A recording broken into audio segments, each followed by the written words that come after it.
Amém? Queridos, eu quero ler com você um texto da palavra de Deus que está em Amós, profeta Amós, capítulo 8, e o versículo 11. Você pode aí acompanhar na sua Bíblia, ou você pode apenas, pelas diferentes traduções, para não dar aí um conflito de traduções, você pode apenas ouvir aqui.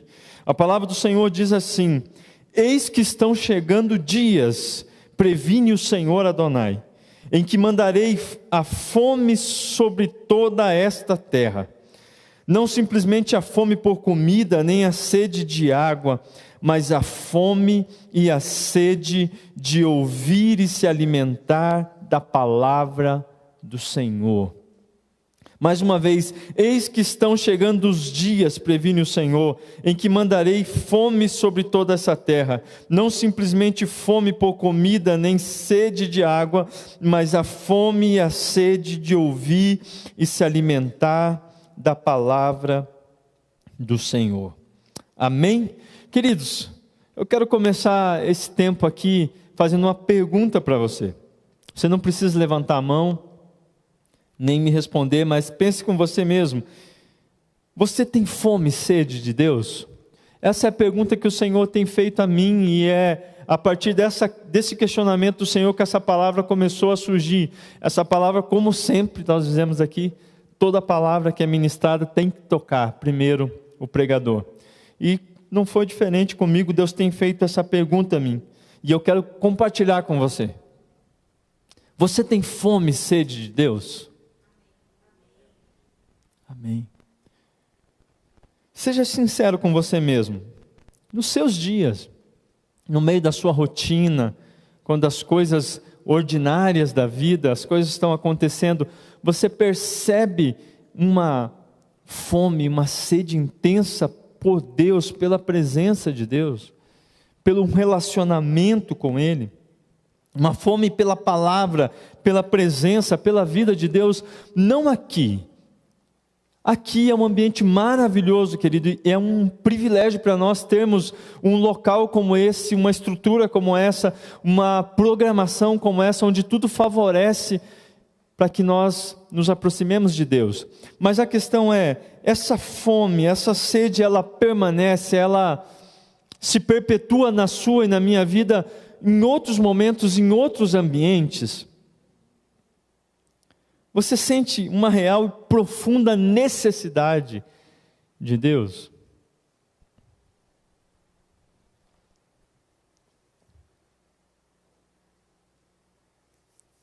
Pense. Você sente uma real e profunda necessidade dEle? Eu não estou falando, queridos, de uma necessidade de um entendimento, de uma compreensão, de um conhecimento que você tem intelectual, de que, afinal de contas, é lógico, todos nós precisamos de Deus. Você precisa de Deus, né? Sair na rua e perguntar para as pessoas, a maioria delas vai responder que sim. Se bobear, se você perguntar para um ateu, você precisa de Deus, ele não, nem que seja pelo costume, vai dizer amém. Mas a questão que o Senhor começou a chamar a minha atenção, que a fome, essa sede, ela precisa ser mais, ela pode. Eu quero substituir essa palavra precisa, porque ela traz uma conotação de um dever, de uma obrigação, ou de algo ruim, mas eu quero dizer, ela pode ser muito mais do que apenas esse assentimento intelectual, esse conhecimento na nossa mente, ela pode ser muito mais do que isso. E eu vou exemplificar através de 2 textos bíblicos. Você não precisa abrir, mas escute essas declarações. Sabe, é muito interessante quando a gente está na dúvida se a gente sabe ou não alguma coisa. Uma estratégia interessante é a gente comparar. A comparação, quando nós nos comparamos com as outras pessoas, a gente sempre previne sobre esse perigo da comparação, mas quando nós comparamos realidades, para verificar a real condição que nós estamos, para ter uma noção mais objetiva do nosso lugar, da onde nós estamos dentro de uma situação, de um conceito, é importante, é interessante nós compararmos. E quando eu estou dizendo comparar aqui, nós vamos não nos comparar com pessoas, mas nós vamos comparar o nosso comportamento com aquilo que a palavra de Deus diz, amém? Aí você pode se comparar, querido. Essa comparação você pode fazer. No Salmo 42, nos versículos 1 e 2, nós temos um dos textos mais lindos e conhecidos da Bíblia, que diz assim: como a corça suspira pelas águas correntes, assim por ti, ó Deus, anseia a minha alma. A minha alma tem sede de Deus, do Deus vivo. Quando poderei entrar para apresentar-me a Deus? Você está entendendo agora do que eu estou falando?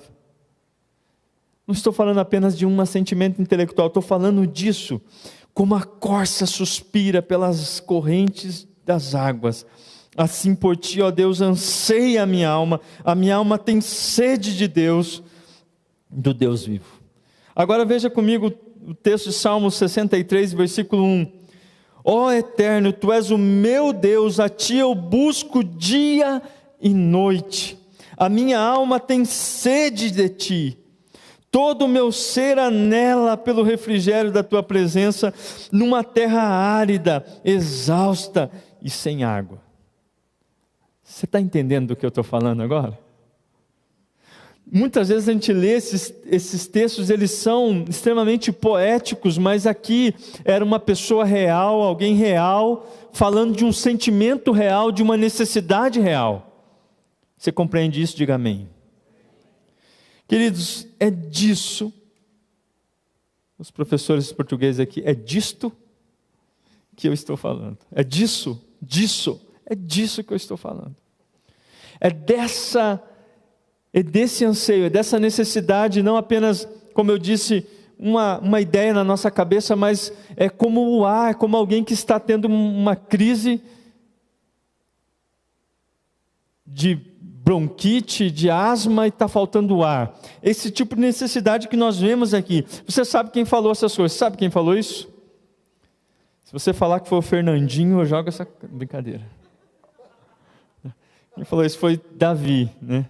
Assim como a corça, né? O Fernandinho também falou, mas quem falou primeiro foi Davi. Amém? Queridos, nós estamos falando sobre isso, sobre fome e sede de Deus. Nós temos ouvido muito falar sobre isso nesses tempos aqui, nessa casa. E o Senhor tem nos levado a níveis maiores de busca, de sede, de fome dEle. Mas o Senhor trouxe ao meu coração e eu comecei a avaliar o nível da minha fome, da minha sede. E o Senhor então começou a compartilhar comigo que existe um caminho, existe um processo pelo qual nós vamos desenvolver isso. Porque o que pode acontecer de pior, querida, é nós começarmos a ouvir sobre fome, sede de Deus, desejo pela presença de Deus e olharmos para a nossa vida. E quando não encontrarmos esse anseio nesse nível nas nossas vidas, nós começarmos a pensar que isso é para outras pessoas, que isso tem a ver com temperamento, que isso tem a ver com o jeito, tem a ver com a personalidade das pessoas. Não, a minha personalidade, eu não sou assim. Esse é o perigo que nós corremos de achar que ter sede e fome de Deus é para apenas alguns, é para poetas como Davi, é para adoradores natos. Não, essa fome, essa sede é para todos nós. Querido, depois nós vamos falar um pouco sobre o contexto no qual o texto que nós lemos primeiro, o texto de Amós, está inserido. Deus estava entregando por meio do profeta uma palavra para todo o povo. Diga, todo o povo. Todas as pessoas. Deus estava dizendo assim: eu vou mandar fome sobre a terra. Ele não diz sobre alguns temperamentos, algumas personalidades, algumas pessoas, algumas classes sociais, alguns ministérios. Ele está dizendo sobre toda a terra. Então fome e sede de Deus é algo que está disponível para cada um de nós. Pode dar um aleluia por isso? Está disponível. Mas eu gosto de pensar o seguinte: A melhor coisa que nós podemos fazer para avançar em algo que nós precisamos crescer é reconhecer exatamente onde nós estamos. Não ajuda muito, nós queremos avançar sem saber exatamente aonde estamos, em que posição estamos. E digo mais, entender o porquê estamos naquele lugar. Porque se nós temos já uma concordância mental, nós temos uma certeza, e eu sei que você crê em tudo aquilo que tem sido ministrado aqui nessa casa, e você recebe, e em alguma medida você já tem vivido tudo isso. Não há nenhum motivo para que a gente não busque compreender o porquê estamos nesse lugar, o porquê e como nós podemos crescer. Você tem interesse em saber isso? Amém? Eu creio que é isso que o Senhor quer falar conosco hoje. Eu creio que o Senhor quer nos levar, é isso que o Senhor tem falado ao meu coração. Eu comecei a me questionar e dizer, Deus, por que oscila tanto na minha vida? Porque às vezes eu percebo que há momentos em que essa sede está extremamente presente, está latente, né, na minha vida, e há momentos parece que ela diminui tanto, a ponto de quase se extinguir, e esse conflito, o porquê? Por que isso que deveria ser tão natural, né, para quem já creu em Jesus, não o é em muitos momentos? Porque nós precisamos entender o seguinte, eu quero, como a palavra diz, que primeiro vem o natural e depois o espiritual, né? No sentido de entender as coisas naturais e depois entender as coisas espirituais. Jesus ministrava muitas vezes ilustrando princípios espirituais através de realidades naturais. Aqui não é uma questão de importância, querida, é uma questão de ordem, de processo. Amém? O espiritual é mais importante, porque a palavra diz que tudo aquilo que se vê foi criado, veio a existir por meio daquilo que não se vê. Logo, o que não se vê é mais importante do que o que se vê. Amém? Isso fala de importância. Mas eu não estou falando aqui de importância, eu estou falando de processo. Se nós não entendermos as coisas naturais, quanto menos as espirituais. Jesus disse isso em um certo momento para um homem. Você não entende nem as coisas naturais, como que você quer entender as espirituais? Então é isso que o Senhor quer nos falar nesse dia. Querido, uma característica muito importante de saúde, uma evidência importante de saúde, é a fome e a sede. Você já deve ter vivido isso, você deve ter visto isso, principalmente nas crianças, você que é pai, ficou doente, pegou uma gripe forte, uma infecção de garganta, primeira coisa que perde, o apetite. É aquela luta para comer. Quem já viveu isso aqui? Então, a fome e a sede, nós precisamos entender, né, no âmbito natural, no âmbito do nosso corpo, ela é uma evidência, é um sinal de saúde no nosso corpo. Então, se não há fome, se não há sede, algo está errado, está disfuncional, alguma coisa não está funcionando como deveria.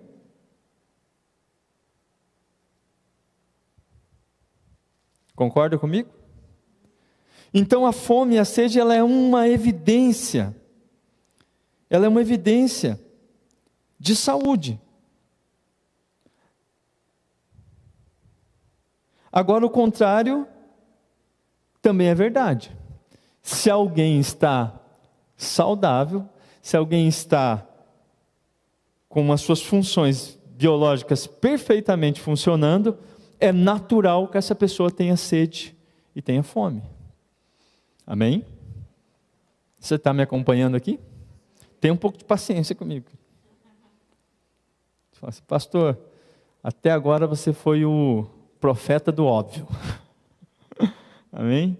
Mas às vezes a gente precisa falar o óbvio, para chegar naquilo que nós não entendemos. Então, eu quero levar você ao seguinte entendimento. Se o que nós desejamos, se o que você deseja é estar faminto e sedento por Deus, espiritualmente falando, e se para ter uma fome e sede nós precisamos estar saudáveis no nosso corpo, Então esse princípio espiritual também se aplica à nossa vida espiritual. Esse princípio natural se aplica à nossa vida espiritual. Para nos mantermos sedentos e famintos por Deus, é necessário nos mantermos saudáveis. Uau! Fala assim, uau! E é aí que muitas vezes nós nos perdemos. Nós queremos essa fome, nós cremos que essa fome ela existe, ela é possível, mas nós não conseguimos nos manter neste lugar, não conseguimos permanecer neste lugar, porque em algum momento nós adoecemos. Nós perdemos o apetite porque nós deixamos de estar saudáveis espiritualmente. Então, a primeira coisa, para se manter faminto por Deus, é nós entendermos que nós precisamos nos manter saudáveis. Eu quero ler o texto, você não precisa abrir, que está no profeta Jeremias, no capítulo 15, versículo 16, que diz assim: quando a tua palavra foi encontrada, eu comi cada frase e as digeri no meu íntimo. Elas me nutrem dia após dia, são a minha satisfação e júbilo maior, porquanto teu nome foi invocado sobre mim, isto é, eu pertenço a ti. Quando a palavra de Deus ela é comida, quando você está recebendo aqui a palavra de Deus, amém? Existe uma diferença de sermos apenas ouvintes e sermos praticantes da palavra. Quando o profeta está dizendo assim, quando uma outra tradução diz assim, encontradas as suas palavras, logo as comi. Nós vamos falar mais adiante sobre essa postura, sobre essa atitude, sobre esse comportamento. Logo as comi. Não foi dado, não foi enfiado por uma sonda, não foi introjetado em nós. Encontradas as suas palavras, quando a tua palavra foi encontrada, eu comi. Diga assim, eu. Agora diga que nem crente, eu comi. Então existe aqui algo que nós vamos falar um pouco mais adiante a respeito disso. Quando a palavra de Deus ela é comida, ela é digerida, o processo de digestão, hoje aqui é uma aula praticamente de fisiologia. Você precisa de uma série de nutrientes no seu corpo, você precisa para sobreviver, para estar saudável e para ter os sintomas de uma vida saudável, que inclui ter uma fome e uma sede adequados, tá, querido? Tem gente que está adoecido ao contrário, a pessoa tem uma fome inadequada. A pessoa tem tanta fome que se ela estiver morta, ora por ressurreição e não ressuscita. Daí alguém chega do lado e diz assim, tadinho, pobrezinho, irmão, morreu, nem jantou. Ele levanta e fala, qual que é o cardápio? Ressuscita na hora, tanta fome que o irmão tem. Mas quando nós comemos a palavra, quando ela é digerida, ela vai nos curar, mas ela também vai aumentar a nossa sede pelo próprio Deus. Quando nós praticamos a palavra, algo acontece no nosso interior. Quando nós damos passos, um novo intenso apetite pela palavra e pela presença de Deus vão surgindo dentro de nós. Às vezes a gente vem aqui e a gente fala, Deus, aumenta a minha fome, aumenta a minha sede por Ti. E nós somos sinceros, eu não estou falando sobre um pedido insincero, demagogo, não, às vezes nós somos sinceros, Senhor, eu quero ter mais fome do Senhor, eu quero ter mais sede do Senhor. Isso não acontece e nós começamos então a adoecer, porque nós não nos alimentamos corretamente, e nossa vida adoece, e essa falta de apetite se torna crônica em nossas vidas. Mas aqui esse texto está nos mostrando que é quando nós praticamos, quando nós digerimos a palavra. Quantas vezes nós ouvimos aqui tantos temas, você ouve a respeito de perdão, você ouve a respeito de adoração, você ouve a respeito de doação. O que você faz, o que você e eu fazemos com essa palavra? É à medida que nós correspondemos a isso, à medida que nós damos uma resposta à palavra de Deus, uma resposta de fé, de confiança, de crédito, praticando aquilo que nós recebemos, uma fome. Queridos, isso acontece muito na área financeira. Queridos, você pode usar todos os argumentos, os princípios da palavra para alguém, a respeito, a palavra de Deus, ela fala sobre oferta, do início ao fim, um dos temas mais presentes, porém é um dos temas mais polêmicos na igreja. Há sempre alguém questionando, mas é tanto pedido de oferta, é oferta de sacrifício, e não sei o que, e doação, e aquilo outro, e nós vamos resistindo. Querido, você pode usar todos os argumentos do mundo para a pessoa, se ela não der um passo nessa direção, ela ainda vai ter resistências a respeito desse princípio. Mas o contrário também é verdade.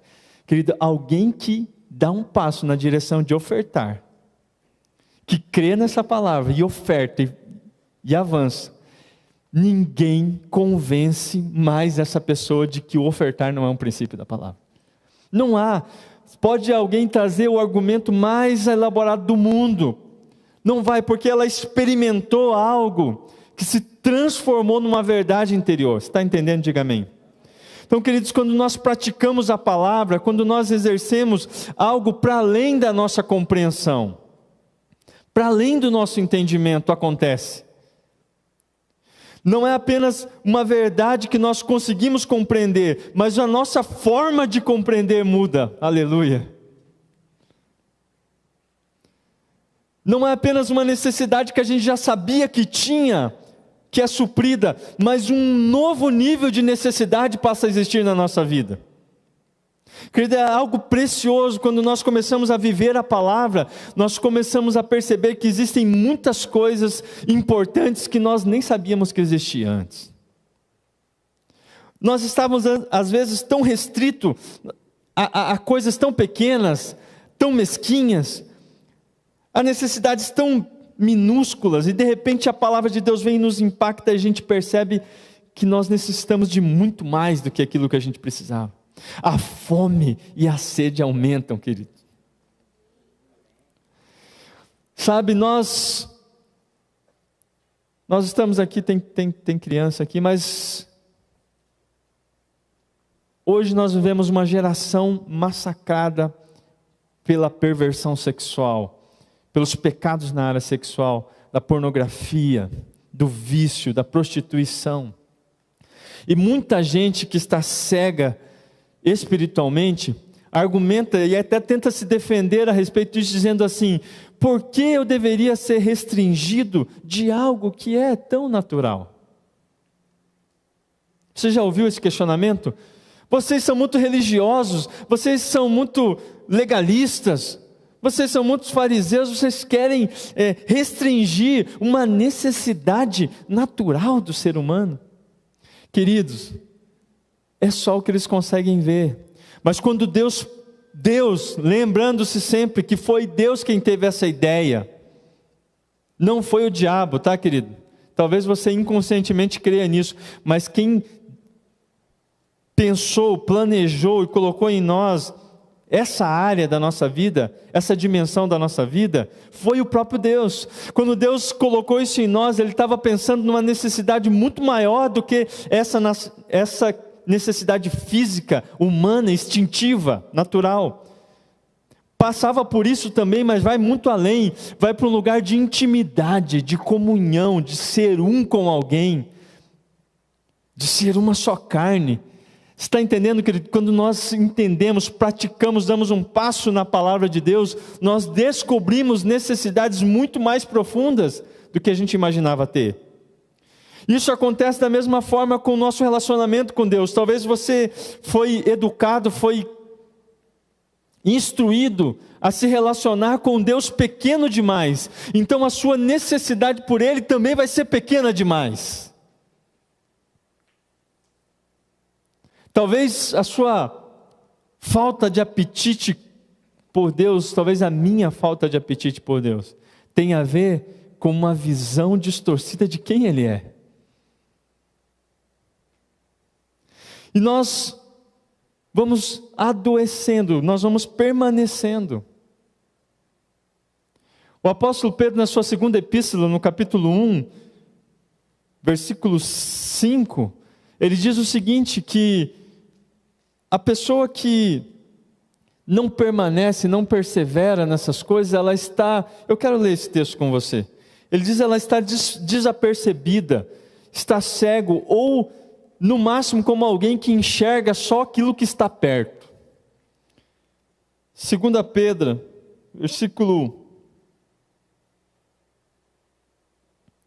capítulo 1,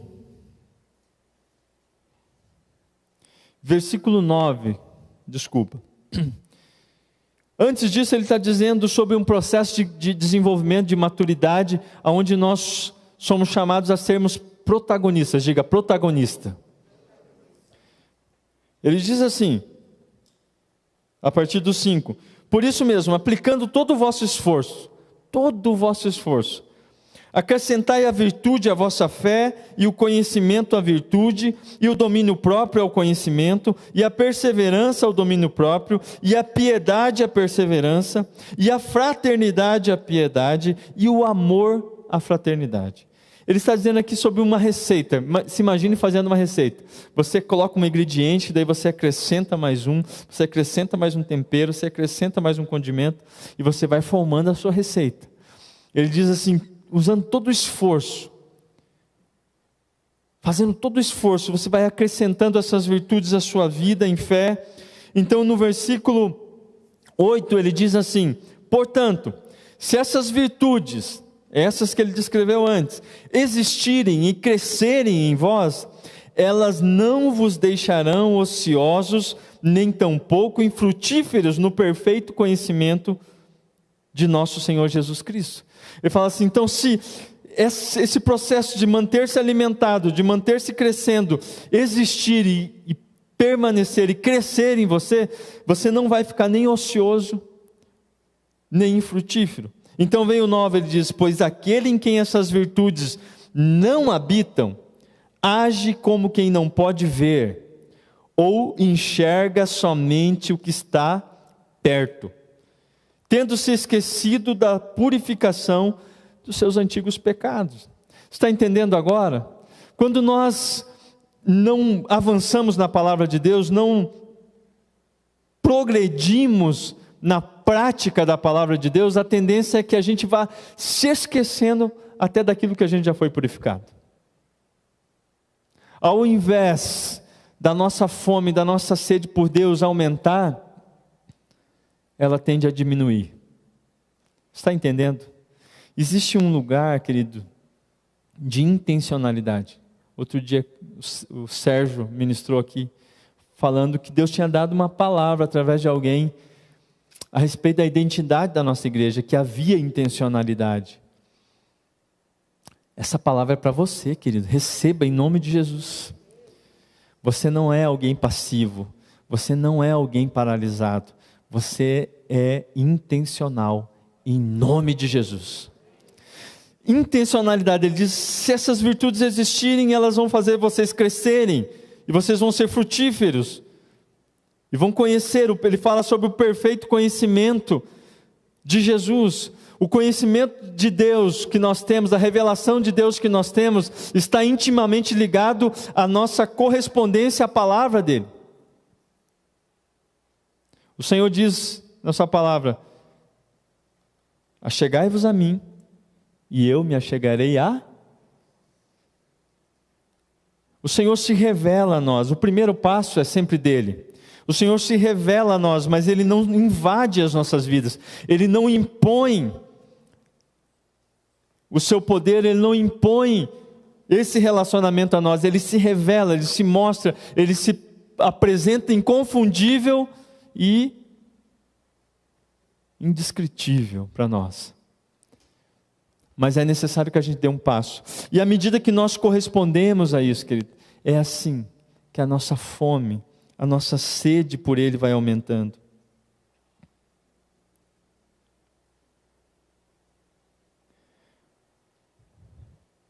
O escritor da epístola Tiago, a epístola de Tiago, no capítulo 1, no versículo 22, ele diz assim, sede praticantes da palavra, e não simplesmente ouvintes, iludindo a vós mesmos. Tiago, querido, é o escritor do Novo Testamento mais faca na caveira que tem.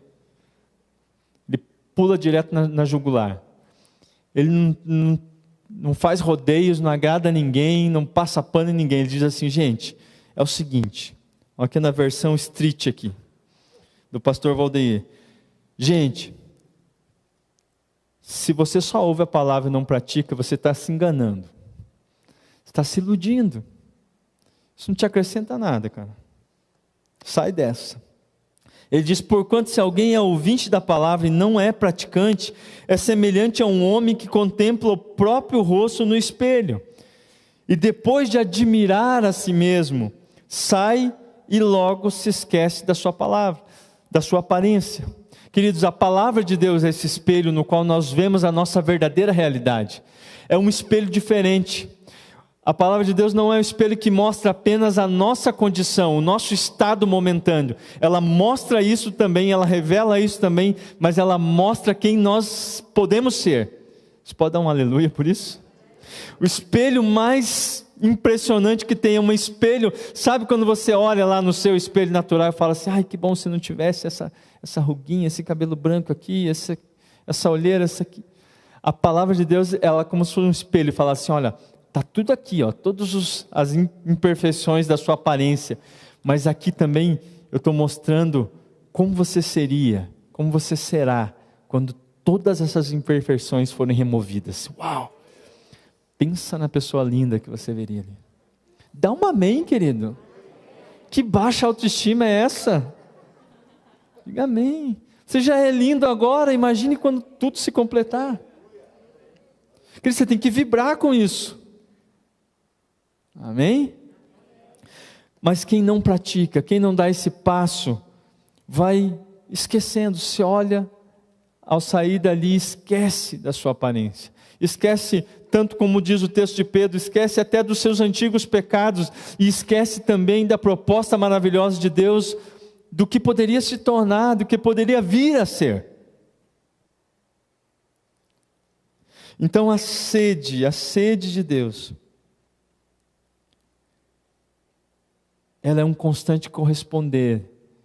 À medida que nós correspondemos, querido, a palavra de Deus, sabe aquela instrução no discipulado, seja por meio de uma palavra, seja por meio de uma ministração que se ouve na internet, que entra profundo no seu coração, que te faz chorar, quebranta, que gera e muda algo aqui, você tem certeza que é de Deus. O próximo passo é olhar para aquilo e dar um passo de fé. E praticar aquilo, porque a partir do momento que você comeu aquilo e você digerir isso, porque a digestão faz com que o alimento ele se quebre em nutrientes, e que ele possibilite a renovação do nosso próprio corpo. Então, quando nós comemos a palavra de Deus, ela se mistura a nós vamos estar saudáveis. É a palavra de Deus quem nos cura. Ela é como uma espada de 2 gumes, mais cortante que qualquer espada de 2 gumes, que penetra até a divisão da alma, do espírito, juntas e medulas, e é capaz de discernir as intenções do coração do homem. A palavra de Deus vem e nos cura, ela divide as coisas, ela separa, ela organiza, ela nos deixa saudáveis, quando nós a praticamos. Amém? E o Tiago então continua no versículo 25 dizendo, porém, primeira coisa é aquele que não pratica, mas a palavra de Deus ela não mostra só o nosso estado, ela mostra também o nosso futuro, ela mostra o nosso destino. Ele diz, porém a pessoa que observa, aleluia, diga assim, eu observo a palavra de Deus. Diga profeticamente, querido, eu observo a palavra de Deus.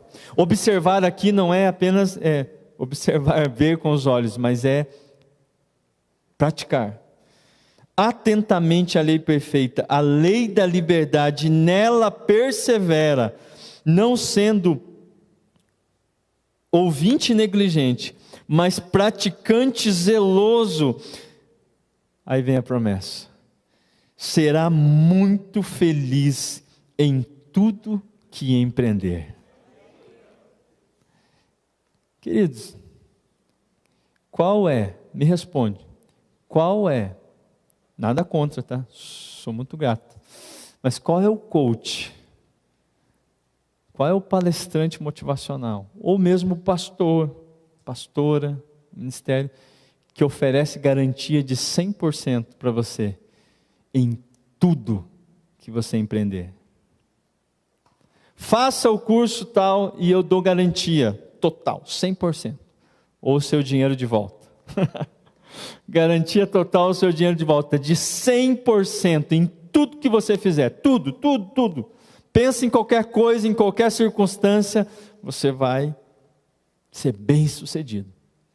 E é o que a palavra está dizendo. Aquele que observa atentamente a lei perfeita, a lei da liberdade, e nela persevera, não sendo ouvinte negligente, mas praticante zeloso, será muito feliz em tudo. Tudo. Sabe o que significa tudo no grego? Essa já está batidinha, né, pastor Jeff?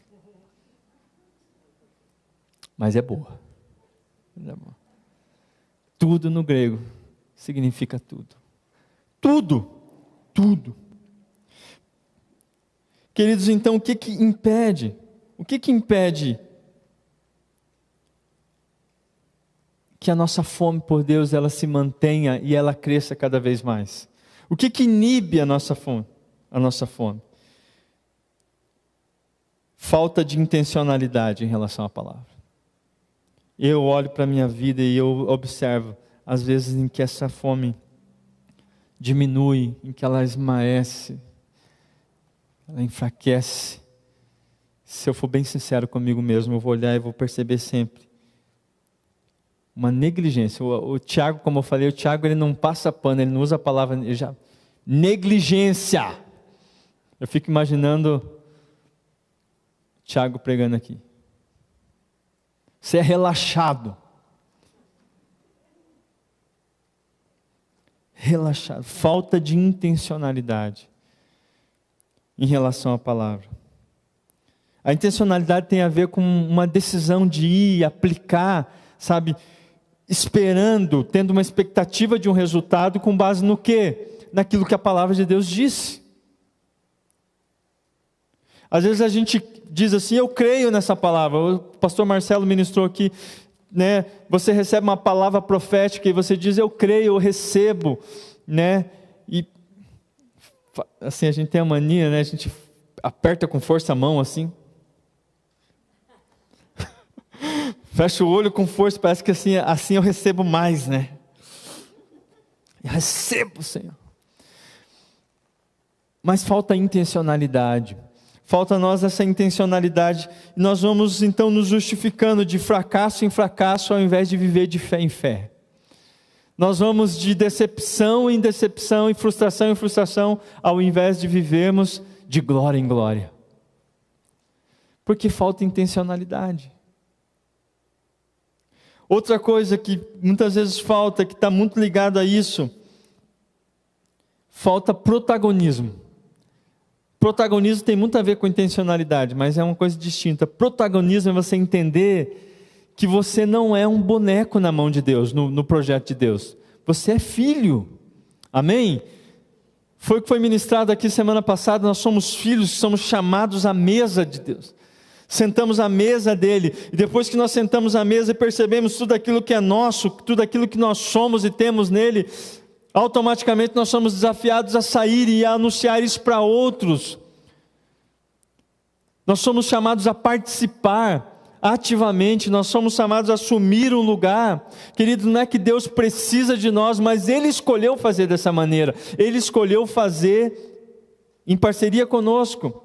No próprio livro de Amós, nós vamos ver uma declaração impressionante, Deus dizendo assim, eu decidi não fazer nada na terra, sem antes comunicar aos meus santos profetas.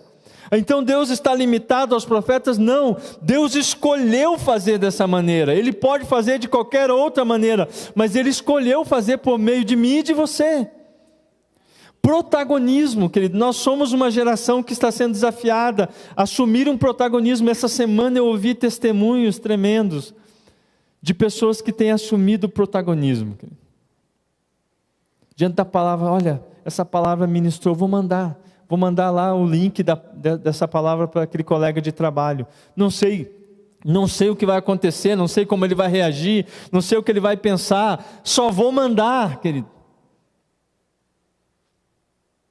Deus faz muitos milagres e pode fazer muitos milagres. Deus pode visitar essa pessoa pessoalmente, como nós temos ouvido de relatos, principalmente no Oriente Médio, onde o evangelho é restrito, onde há perseguição de pessoas recebendo a visita de Jesus Cristo, pessoalmente anunciando o evangelho para elas.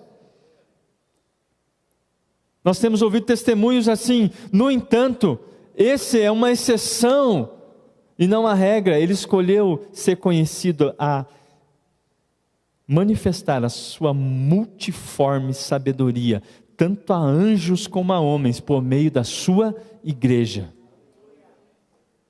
Protagonismo. A gente entender que é nós. É nós. É você. Ah, mas eu não sei muito bem. Você sabe compartilhar um link? Quem não souber, me procura no final do culto, eu vou compartilhar com você, sem nenhum problema, não tenha vergonha, querido. Nós só aprendemos quando a gente admite que não sabe, mas eu tenho certeza que a maioria aqui sabe compartilhar. Querido, seja intencional e seja protagonista. Interessante, na parábola do bom samaritano, Jesus conta essa história por causa de uma pergunta de um homem que era doutor na lei. Pensa numa pessoa que conhecia de Bíblia. Conhece de Bíblia, aí esse cara chega para Jesus e fala: Senhor, o que eu preciso fazer? Qual o maior mandamento? Aí Jesus fala para ele assim: olha, ama a Deus sobre todas as coisas, com todo o teu coração, com todas as tuas forças, com todo o teu entendimento. E ama o teu próximo como a ti mesmo. Fechou. É isso aí. Aí ele fica constrangido, porque ele sabia disso tudo, ele sabia, pelo menos intelectualmente. Aí ele fica envergonhado, porque Jesus expõe a demagogia dele. Ele fala assim: mas Senhor, quem é o meu próximo? Mas, como que eu vou amar meu próximo? Quem que é meu próximo? Daí Jesus conta a parábola do bom samaritano. Jesus conta daquele homem descendo a estrada, é atacado por salteadores, deixado quase morto, e vem então, passa um sacerdote em direção ao culto, passa de largo, vê aquele homem, passa um levita, passa de largo, vê aquele homem, então vem o bom samaritano, que era uma pessoa de uma classe, de uma nação, de uma etnia desprezada pelos judeus, visto como uma pessoa de segunda categoria. Esse homem, sim, pega aquele homem, o atende, coloca na sua montaria, leva até um lugar, passa óleo nas suas feridas, paga a conta e fala assim: olha, cuida dele, que eu vou seguir a minha viagem, na volta, se alguma coisa mais tiver, eu vou pagar também. E daí Jesus pergunta para esse doutor da lei, dizendo assim: quem foi o próximo desse homem? Quem foi o próximo nessa história? Aí ele diz: o homem que ajudou. Aí Jesus fala para ele assim: então vem cá, vou te explicar uma coisa, vou te ensinar uma doutrina. Não. Jesus sabe o que para ele? Vai tu e faz o mesmo. Protagonismo. Chega de conversa. Chega de debate, chega de perguntas que a gente já tem resposta. Aquilo que a pastora Ana compartilhou aqui. Você já ouviu? Já entendeu? Vai e faz. A resposta para nós ser protagonista é isso, querido. Ouviu, entendeu, vai e faz. Jesus olha para ele e diz assim: vai você e faça o mesmo. Sermos protagonistas, querido. E o texto que o Senhor trouxe no meu coração no compartilhar da célula, com base na palavra que a pastora Ana ministrou sobre os filhos herdeiros, né, sobre os primogênitos e os filhos mais velhos, que é o texto de Romanos 8, 16 e 17. Eu quero concluir com você, que diz: o próprio Espírito confirma no nosso espírito que somos filhos de Deus.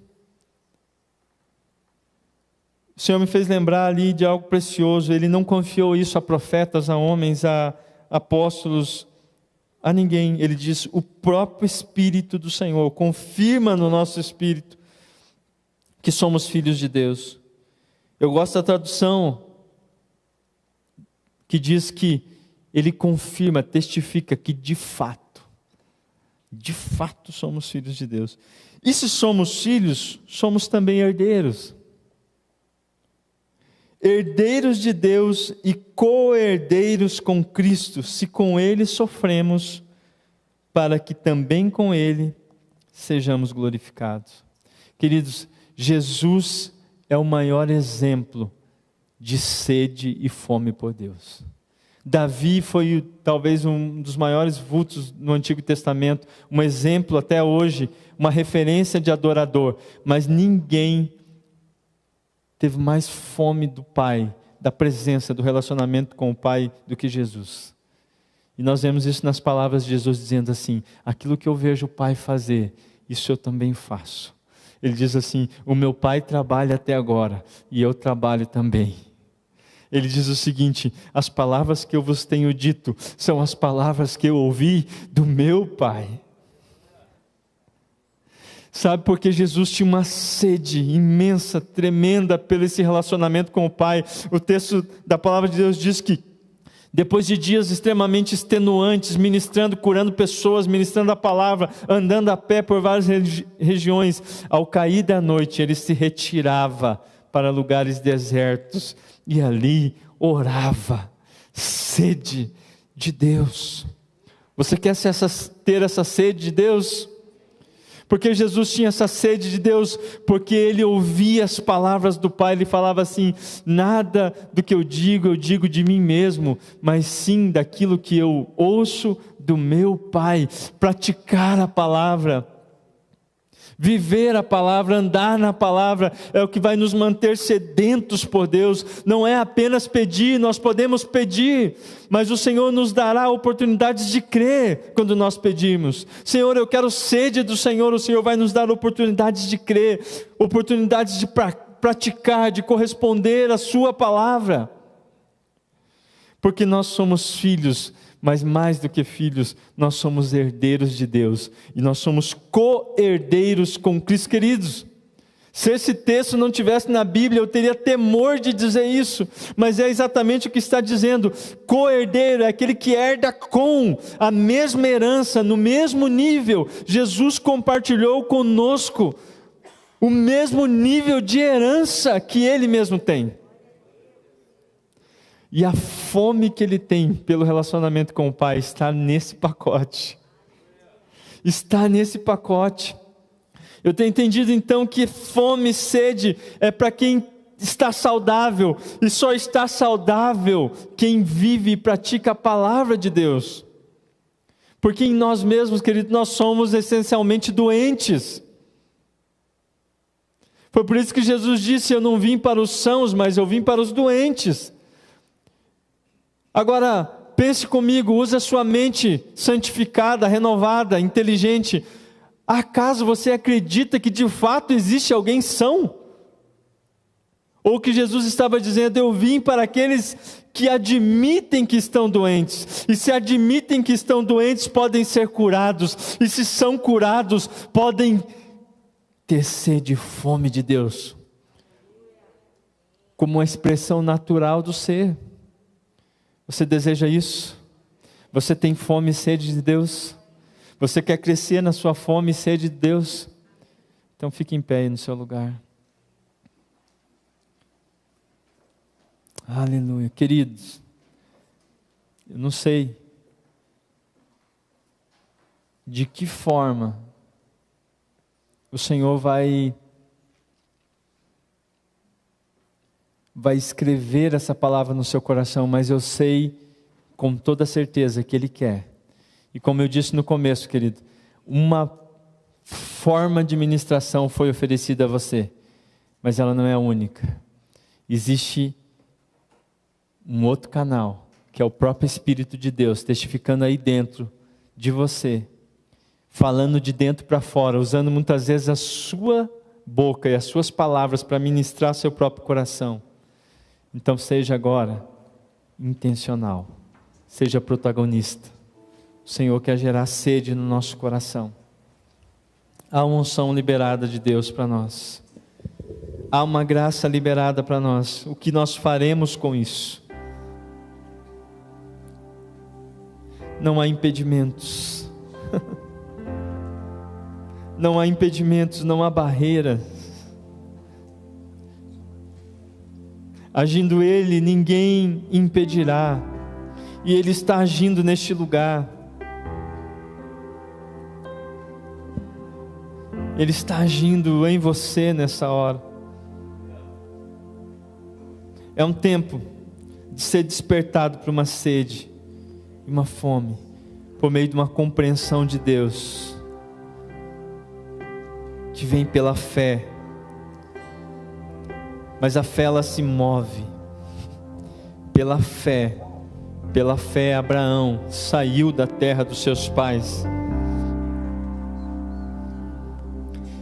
Pela fé Abraão caminhou rumo à promessa, sem saber para onde estava indo. Pela fé ele ofereceu Isaque, o filho da promessa. Pela fé ele se moveu, pela fé ele pegou a lenha, pela fé ele levou fogo, pela fé ele caminhou em direção ao monte.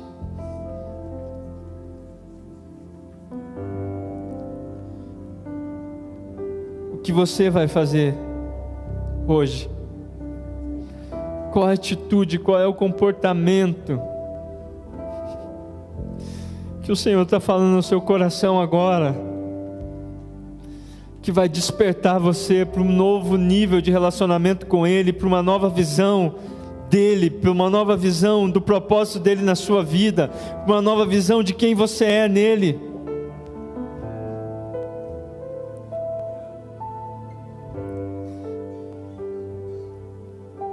Aleluia. Feche os seus olhos, e deixe o Espírito Santo ministrar de dentro para fora.